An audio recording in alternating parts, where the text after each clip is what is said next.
Suami preman ternyata sultan. Bab 331. 1 jam perjalanan sudah ditempuh. Mereka pun akhirnya sampai di mall terbesar di kota itu. "Ayo, Kak, ikut turun," ajak Azam pada Raka. Padahal aku niatnya menunggu saja di mobil. Tapi amanat Bunyaigak boleh membiarkan kalian berduaan, timpal Raka yang akhirnya juga ikut turun. 43. Lagian nungguin di mobil mau apa? Pengap yang ada, balas Azam. Raka tersenyum kecil lalu mengangguk. Baginya, mall dan sejenisnya sudah sangat bosan dikunjungi. Karena saat banyak uang dulu, bisa seminggu sekali ia mengunjungi tempat keramaian tersebut. Entah untuk belanja ataupun nongkrong sambil cuci mata. "Ayo, Syah," ajak Azam. Keduanya berjalan bersisian tapi tetap berjarak.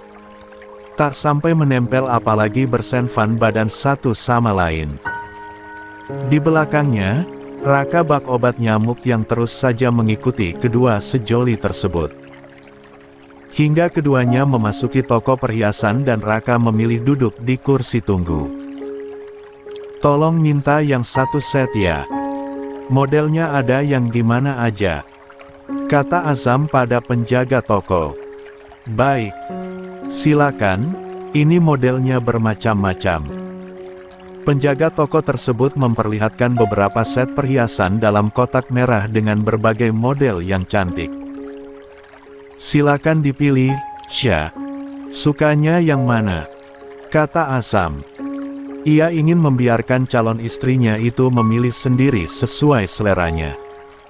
Alicia meneliti semua model-model perhiasan tersebut. Dia mencari yang bentuknya simpel dan tak berlebihan.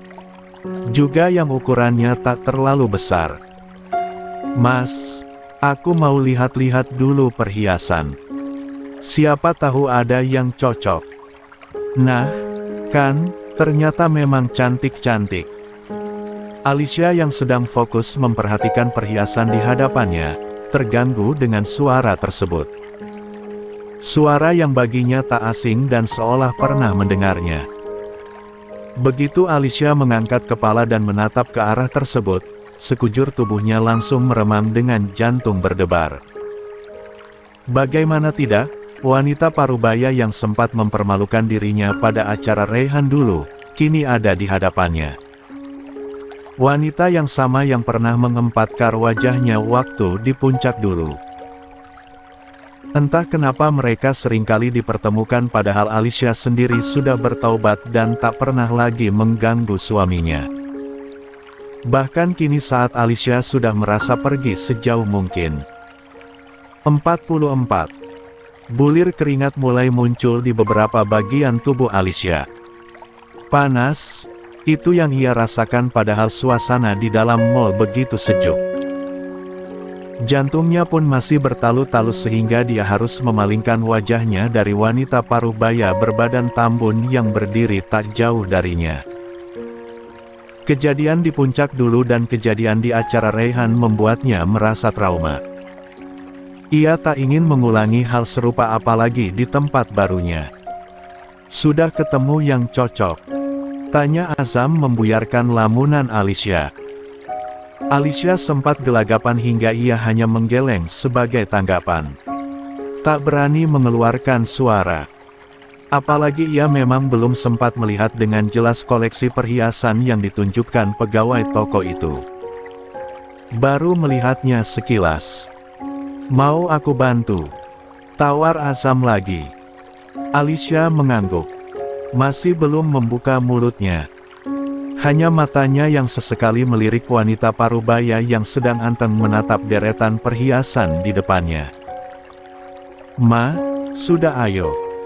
Di kota kita juga banyak kalau perhiasan. Nanti telat loh," katanya mau lihat ijab kabulnya. Suami wanita tambun itu merangkul pinggang sang istri.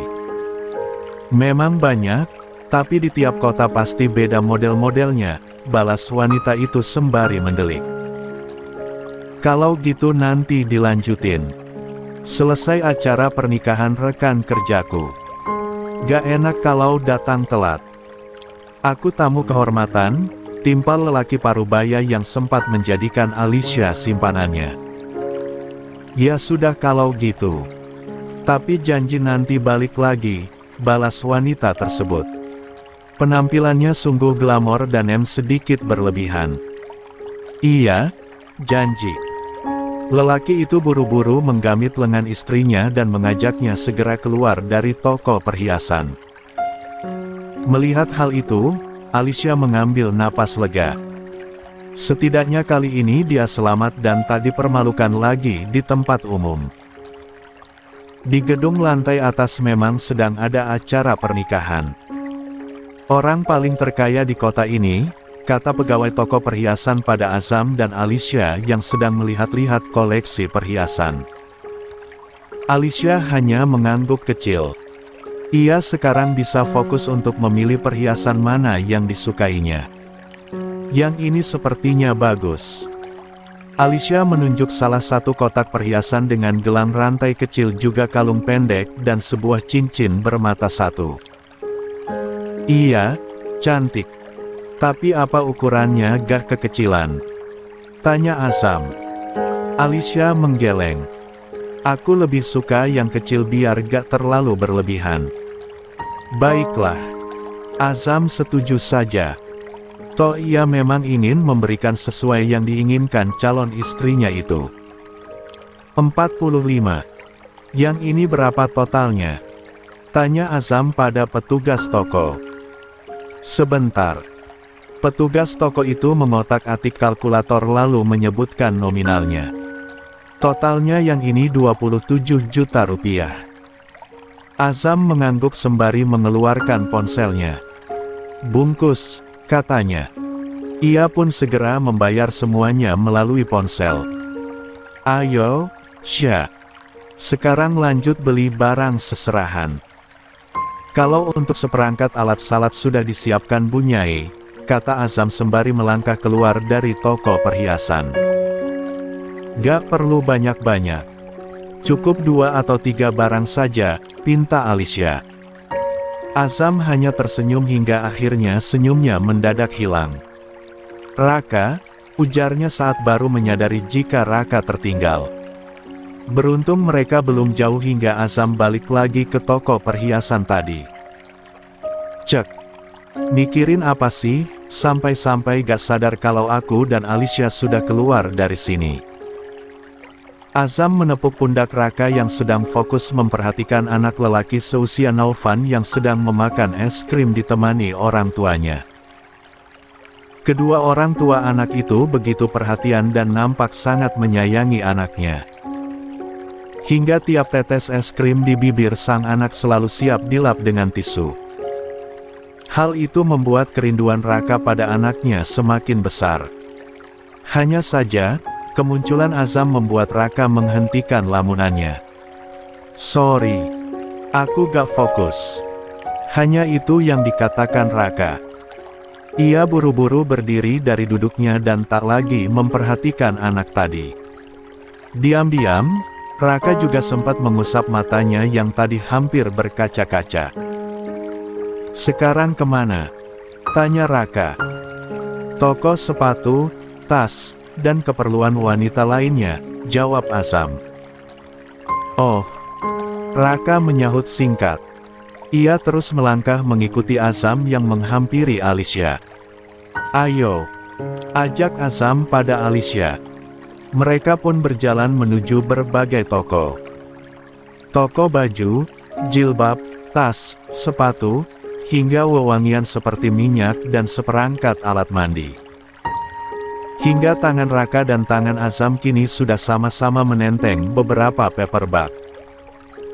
Sepertinya cukup, Ustadz, kata Alicia. Ia merasa tak enak karena terlalu banyak beli-beli segala macam untuk dirinya. Yakin? Tanya Azam. Alicia mengangguk. Ini semua lebih dari cukup. Untuk selimut, handuk, dan perintilan lainnya sudah disiapkan Bu Nyai. Tapi apa mahar perhiasannya gak terlalu murah untuk wanita mahal sepertimu? Tanya Azam ingin meyakinkan lagi. Alicia menggeleng samar. Kata-kata wanita mahal seolah menjadi tamparan keras untuknya. Malu juga minder. Apalagi dia tahu, Azam bukanlah lelaki sembarangan seperti dirinya yang sempat bergonta-ganti pasangan. Ini sudah siang. Makan dulu, yuk. Di lantai atas ada banyak menu makanan, ajak Azam. Berkeliling mall sejak tadi membuat tenaganya hampir terkuras habis. 46. Boleh gak kalau makan di luar saja? Pinta Alicia. Ia takut akan kembali bertemu dengan wanita tambun tadi. Hidupnya pun menjadi tidak tenang dan gelisah. Pergi kemanapun selalu merasa was-was. Padahal Azam dan keluarganya merupakan keluarga yang cukup terpandang hingga tak menutup kemungkinan, kedepannya Alicia akan sering diajak ke berbagai tempat dan lingkungan. Dan mungkin salah satunya mengingatkan ia pada masa lalunya. Tentu saja. Mau makan apa memangnya? Tanya Azam. Bakso saja kayaknya, jawab Alicia. Boleh, yuk. Timpal Azam. Raka, ayo. Jangan sampai ketinggalan lagi. Azam menoleh. Melihat Raka yang masih menjadi obat nyamuk di antara kedua sejoli itu. Di kedai bakso yang tak terlalu ramai orang, barulah Alicia merasa sedikit tenang. Bisa menikmati makanan dengan lahap tanpa was-was. Apalagi di sana didominasi orang-orang kalangan menengah ke bawah. Bukan kalangan atas di mana dulu Alicia sering bergaul. Sebelum pulang, mereka menyempatkan dulu mampir ke Masjid Agung untuk mendirikan salat. Setelah itu barulah pulang. Besok jangan lupa datang untuk mencoba baju pengantin, kata Alicia pada Azam saat dia hendak turun. Siap. Azam tersenyum antusias. Aku pulang ya. Sampai ketemu lagi besok. Lanjutnya. Alicia mengangguk. Aku turun. Assalamualaikum. Waalaikumsalam.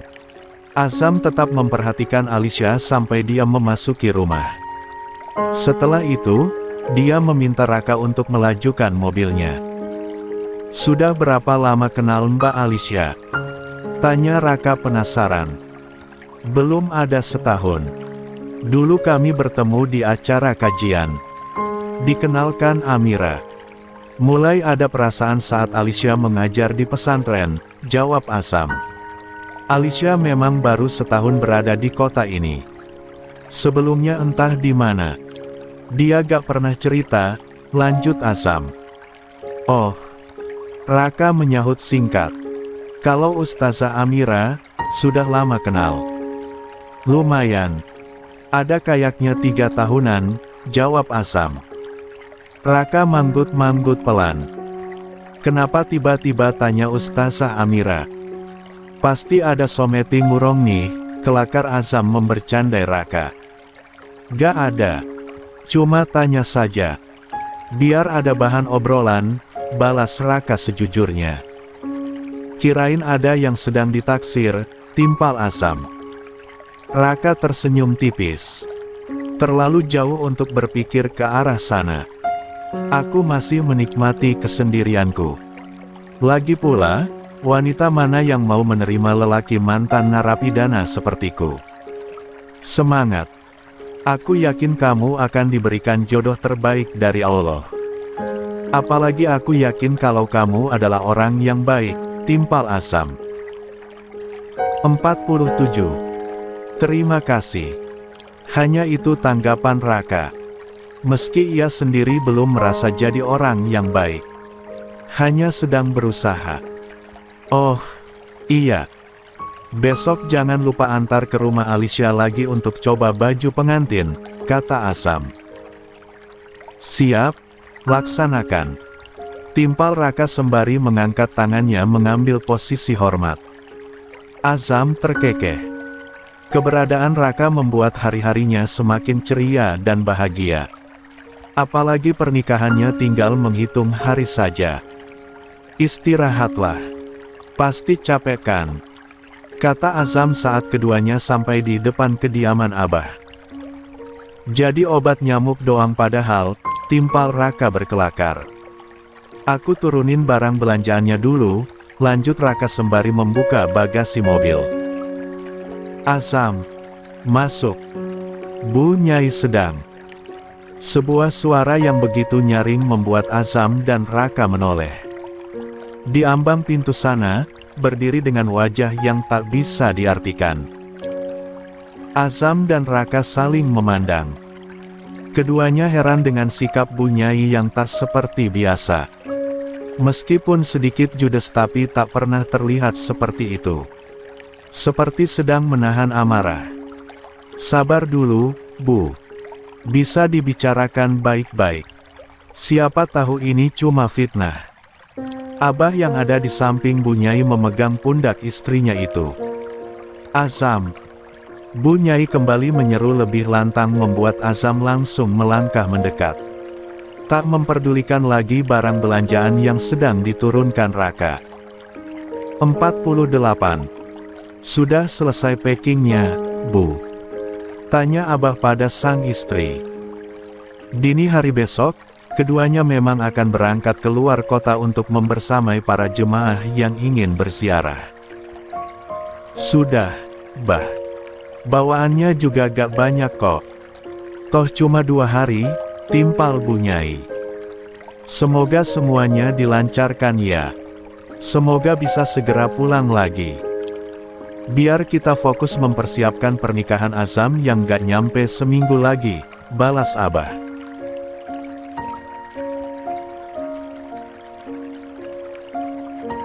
"Amin." Bu Nyai menyahut singkat karena ponsel miliknya keburu bersuara. Wanita parubaya itu melangkah kemudian mengambil benda pipih yang ada di atas meja tersebut. Mengusap layarnya dengan kening berkerut. "Siapa?" tanya Abah melihat ekspresi wajah sang istri. "Gak tahu. Gak ada namanya, gak ada fotonya," jawab Bu Nyai. Ia lekas membuka pesan yang dikirim kontak tersebut.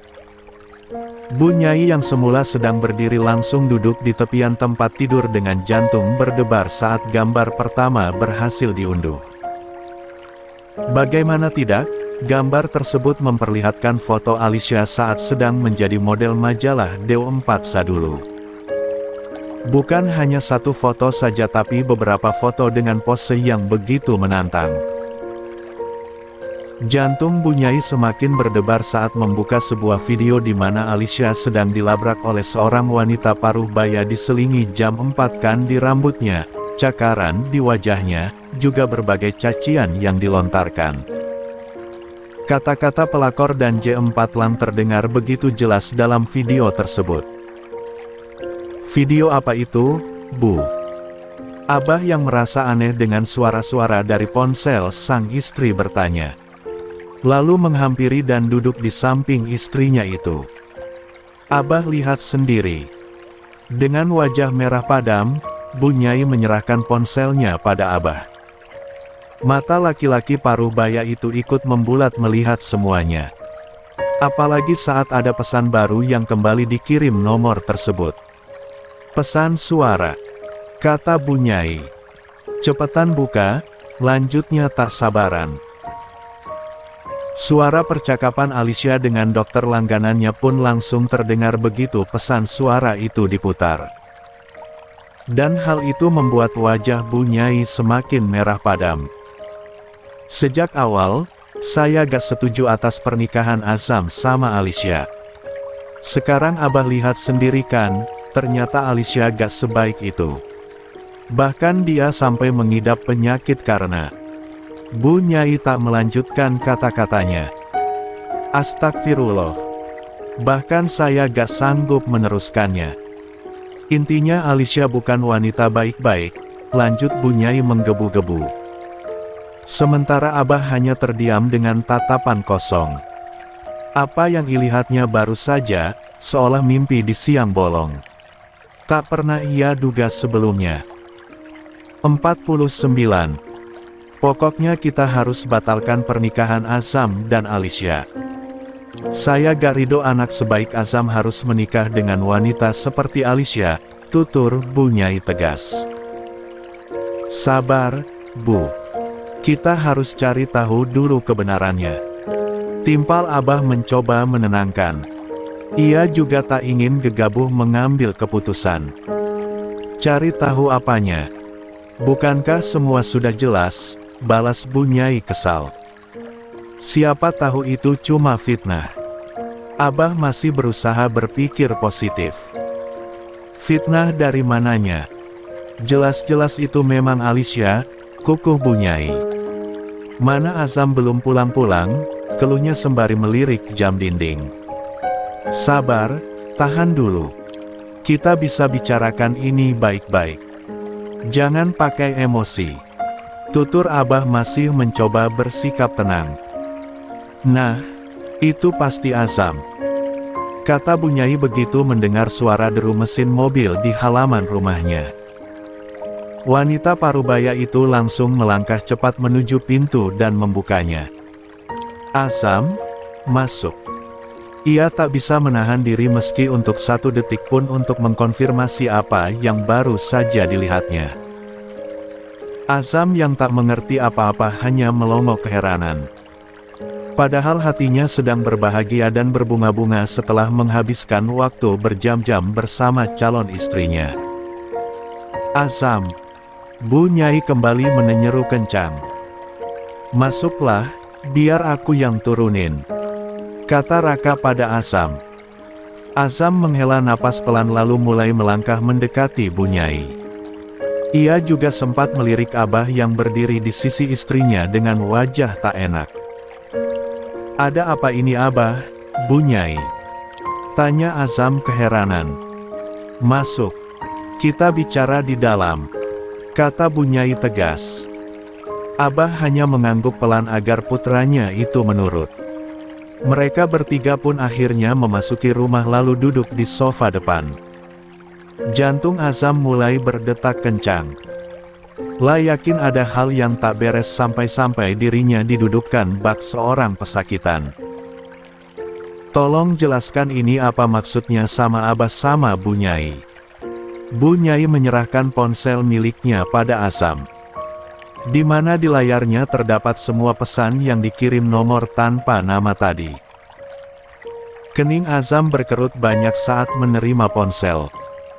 Hingga mimik wajahnya perlahan berubah dengan keterkejutan yang sama besarnya dengan Abah dan Bu Nyai tadi. Siapa yang ngirim ini semua? Tanya Azam dengan perasaan tak karuan. Itu tidak penting. Yang penting, apa benar itu semua Alicia? Timpal Bu Nyai. Azam. Tidak tahu. Azam menyahut lemas. Apa yang dilihat dan didengarnya membuat tulang belulangnya. 50. Terasa copot dari tempatnya.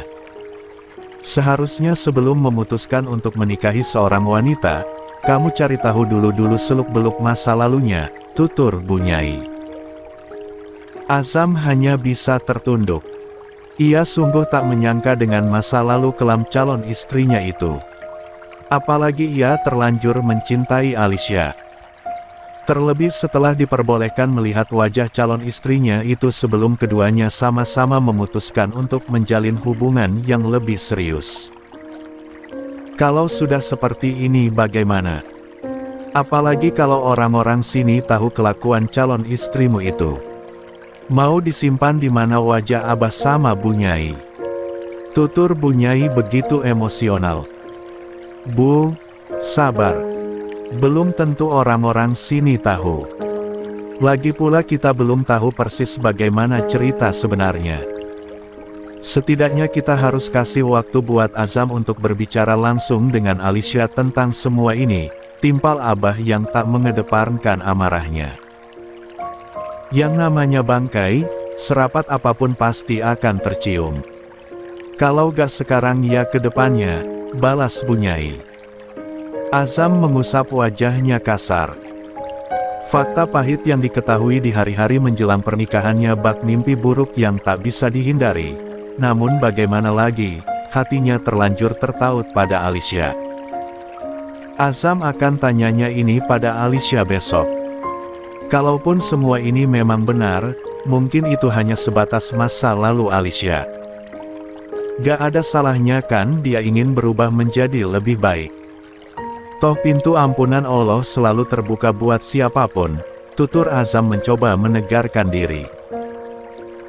Selama ini Azam selalu mengatakan jika semua orang memiliki masa lalu dan juga berhak memiliki masa depan sekelam apapun masa lalunya. Dan kini, dia harus siap menerima saat ternyata apa yang dikatakannya itu tentang calon istrinya sendiri. Azam, Bunyai tahu kalau kamu mencintai Alicia. Tapi cinta jangan sampai mengalahkan logika. Apa yang akan dikatakan orang-orang kalau mengetahui jika Abah yang merupakan ulama terpandang di kota ini, memiliki menantu seperti Alicia? Apa kamu gak kasihan sama abahmu? Abahmu butuh waktu puluhan tahun untuk bisa seperti ini. Dan kamu akan menghancurkan nama baiknya demi cinta. Tukas Bunyai. Bu, tolong kasih Azam waktu. Ini terlalu mengejutkan. Dan terlalu dadakan.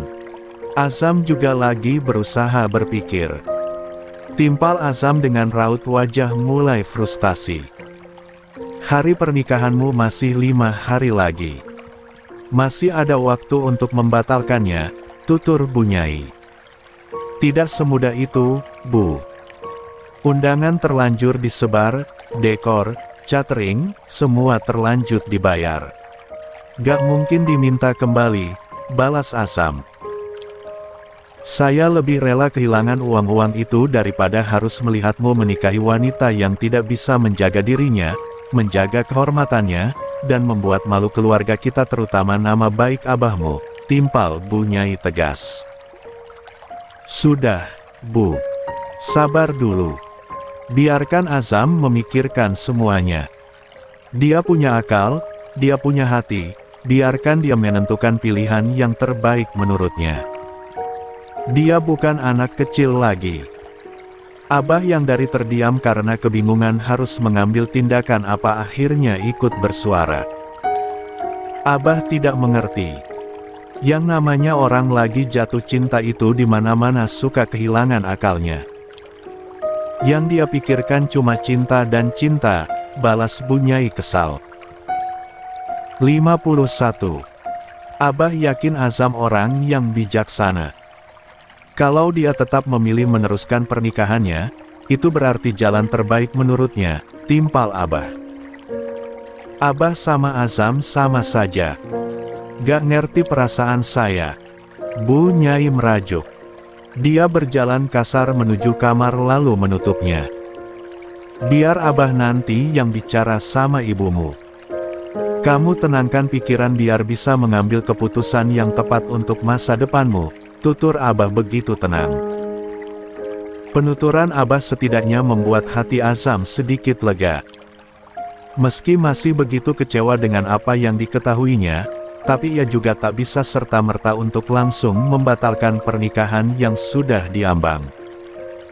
Mata, istirahatlah. Abah tahu kamu capek. Dan besok, bicarakan baik-baik dengan Alicia. Segera putuskan keputusan yang akan kamu ambil. Sepulang Abah dari luar kota nanti, kamu harus sudah punya jawabannya. Kata Abah lagi. Dia menepuk bahu Azam lalu pergi meninggalkan putranya itu. Astagfirullah. Azam mengusap wajahnya pelan. La juga mengambil napas panjang berkali-kali untuk menormalkan perasaannya yang tak karuan. Bayangan foto P4 Nas Alicia tadi terus berkelebatan di pelupuk mata. Azam kembali merenung. Membayangkan penampilan Alicia yang kini sudah sangat tertutup. Penampilan yang selalu terlihat menenangkan dan menyejukkan. Juga sikap Alicia yang selalu sederhana. Hal-hal yang sukses membuatnya mantap melabuhkan hati pada wanita yang kurang dari setahun ini dikenalnya. Semua orang punya masa lalu dan semua orang berhak memilih masa depannya.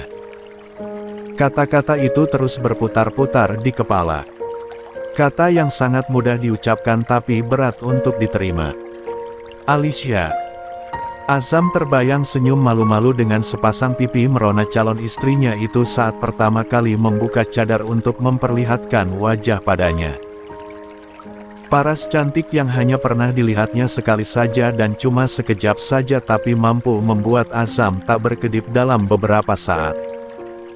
Mampu membuat benih-benih cinta yang semula yang baru mekar menjadi kian tumbuh subur dan mereka indah. Lamunan Azam tiba-tiba terhenti saat mendengar ponselnya bersuara. Dengan malas, ia merogoh ponselnya lalu membuka pesan yang baru saja masuk. Ustadz, sebenarnya ada yang ingin aku bicarakan dengan Ustadz. Besok, tolong datanglah lebih pagi. Azam menghela napas pelan membaca pesan dari Alicia. Lah berpikir, apa yang akan dibicarakan calon istrinya itu adalah hal yang baru saja diketahuinya. Ya Allah, hamba mohon berikan yang terbaik. Gumam Azam hanya bisa berpasrah. 52. Di tepian tempat tidurnya, Bunyai duduk dengan mata yang basah. Suara terisak sesekali masih keluar dari mulutnya. Di sampingnya, Abah ikut menemani. Mengusap-usap lembut punggung sang istri untuk memenangkan. Semua ibu di dunia ini menginginkan yang terbaik untuk anaknya. Begitupun aku. Meski tidak terlahir dari rahim sendiri, tapi Azam adalah anakku, dia putraku. Aku menyayanginya seperti anak kandungku sendiri. Apalagi ibu kandungnya juga sudah menitipkan dia padaku. Setelah kemarahannya sedikit mereda, akhirnya Bunyai bersuara. Ia juga mengusap kedua pipinya yang basah setelah melirik jam dinding. Sore ini, Bunyai memang meminta para jemaah yang akan mengikuti ziarah untuk berkumpul. Ingin mengingatkan kembali tentang persiapan apa saja untuk keberangkatan dini hari esok. Abah paham karena Abah juga sama. Azam putra Abah. Abah juga menginginkan yang terbaik untuk dia. Apalagi dia yang akan menjadi penerus pesantren ini saat Abah sudah gak mampu lagi atau mungkin saat Abah tiada. Masalahnya sekarang Azam sudah dewasa. Dia punya pemikiran sendiri dan punya pilihan sendiri untuk kehidupannya. Lebih baik, sekarang kita fokus untuk acara besok. Biarkan Azam berpikir dan mencari solusi, tutur Abah lembut. Istighfar, biar hati Bunyai tenang. Serahkan sama Allah. Allah lebih mengetahui segalanya daripada kita, lanjut Abah. Bunyai mengangguk pelan. Ia berkali-kali mengucap istighfar sembari menekan D4 danya yang terasa berdenyut nyeri. Setelah sedikit baikan, Bunyai baru berdiri dari duduknya. Ibu mau bersiap-siap nemuin jemaah, katanya parau. Abah mengangguk sambil tersenyum. Ia mengerti respon Bunyai yang seperti itu karena rasa sayangnya pada Azam juga pada pesantren. Sementara Bunyai langsung masuk ke kamar mandi. Membasuh wajahnya yang sembab sembari mengambil air wudhu karena azan asar sebentar lagi akan berkumandang. Begitu keluar kamar mandi, Abah ternyata sudah tidak ada. Lelaki parubaya itu sudah ke masjid untuk mendirikan salat asar berjamaah. Setelah melaksanakan salat, Bunyai sempat menyapukan sedikit bedak ke wajahnya agar tak terlalu terlihat sembab. Meraih jilbab kurung panjang lalu mengenakannya. Setelahnya, ia langsung keluar kamar. Bunyai sempat melongokkan kepalanya ke dalam kamar Azam yang pintunya setengah terbuka.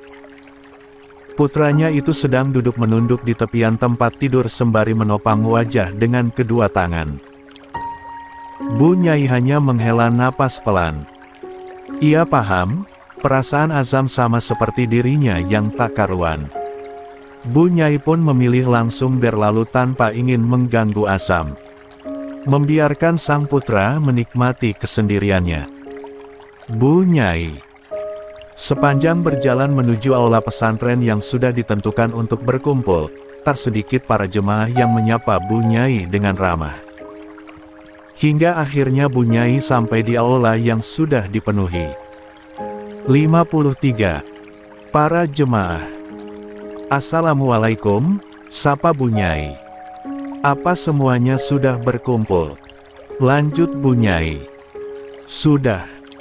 Mereka semua kompak menjawab. Alhamdulillah. Kalau gitu langsung saja ya pada prosedur keberangkatan besok. Sekalian sekarang akan dilakukan pembagian bas dengan nomor biar gak rebutan tempat duduknya, tutur Bu Nyai.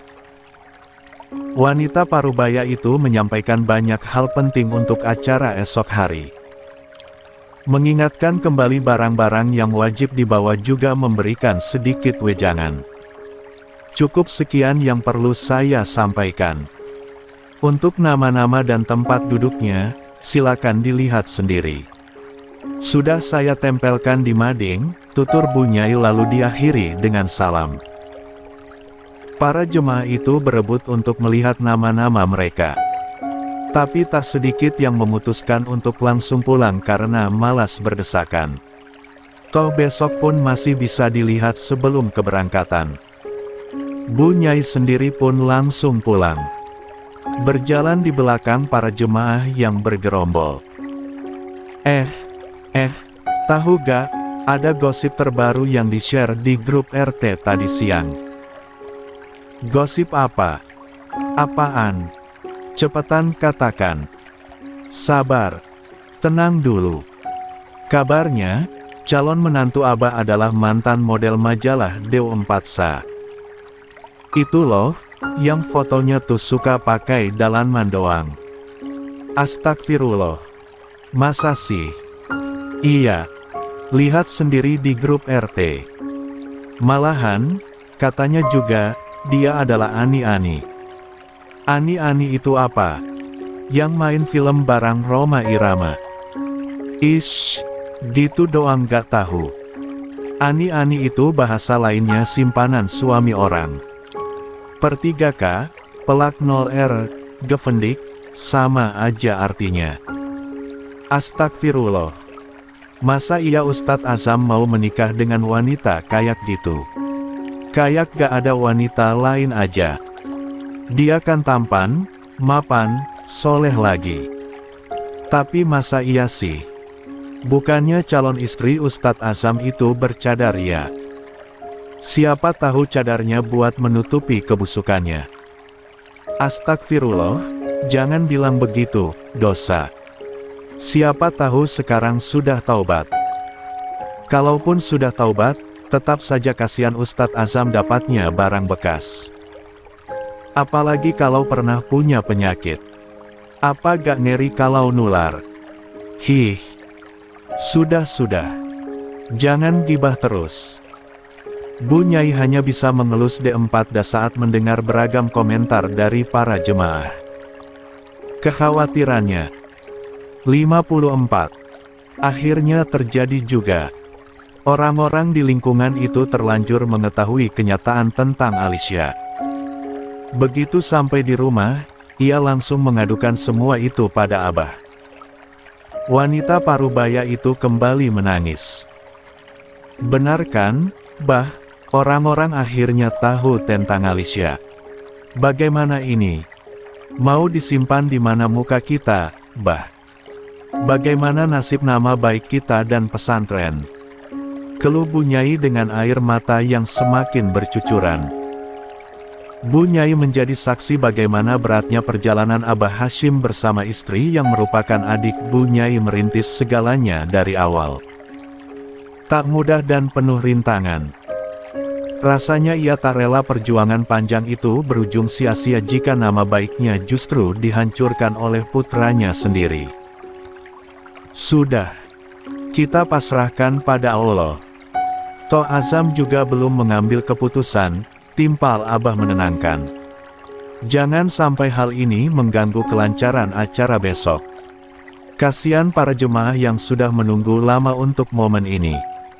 Kita harus mengupayakan yang terbaik. Mengesampingkan yang lain dulu. Setelah pulang, baru kita fokus lagi pada Azam, lanjut Abah panjang lebar. Bu Nyai mengangguk berat. Ia terpaksa menurut meski hatinya masih memberontak. Bukan hanya Bu Nyai yang hatinya tak karuan, tapi juga Azam. Pemuda itu sampai terus-terusan melamun sepanjang hari. Bahkan sampai malam. Hingga ia kesulitan memejamkan matanya padahal malam kian larut. Berat. Apa yang dialaminya sungguh berat. Bayang-bayang indahnya pernikahan sudah terbayang di pelupuk mata sejak beberapa bulan terakhir. Bersanding dengan wanita impian dan menyesap segalanya dengan kehalalan. Nyatanya bayang-bayang indah itu kini dipaksa pudar. Bahagianya merajut mahligai rumah tangga dan membina rumah tangga sudah terekam jelas di kepalanya. Menghabiskan malam dengan kehangatan dan mengisi hari-hari dengan keceriaan. Tertawa, bercanda bersama, sudah terbayang di pelupuk mata Azam. Tiba-tiba saja kini, ia terancam harus mengubur semua kebahagiaan dan keindahan itu. Tentu saja tak mudah. Malam yang semakin merangkak mampu juga membuat Azam tertidur. Melupakan sejenak beban berat yang sedang menimpanya. Hingga sebuah ketukan di pintu kamar membuat Azam kembali terjaga. Azam melirik jam dinding. Jarum pendeknya menunjuk ke angka 3. Dengan mata berat, ia turun dari tempat tidur lalu membuka pintu di mana Abah dan Bu Nyai sudah berdiri. Abah mau berangkat. Kamu hati-hati di sini. Jaga diri, kata Abah sembari menepuk pundak sang putra. Azam mengangguk. Semoga perjalanannya lancar. Abah dan Bu Nyai beserta para jemaah kembali dengan sehat selamat. Amin. Abah dan Bu Nyai menyahut kompak. Jangan lupa, pikirkan yang terbaik. Bukan hanya untukmu, tapi juga untuk nama baik Abah, pesantren, dan keberlangsungan pesantren ini ke depannya, tutur Bu Nyai mengingatkan. Azam hanya mengangguk tipis. Sementara Abah dan Bu Nyai langsung berlalu setelah mengucapkan salam. Azam tak meneruskan tidurnya. Dia memilih untuk mendirikan salat malam dan mengadu kepada Sang Pencipta. Mencurahkan segala perasaannya dan kebingungan yang sedang merundung pikirannya. 55. Pagi ini, Azam sudah tak sabar untuk bertemu dengan Alicia. Ia hanya ingin mendengar langsung pengakuan calon istrinya itu.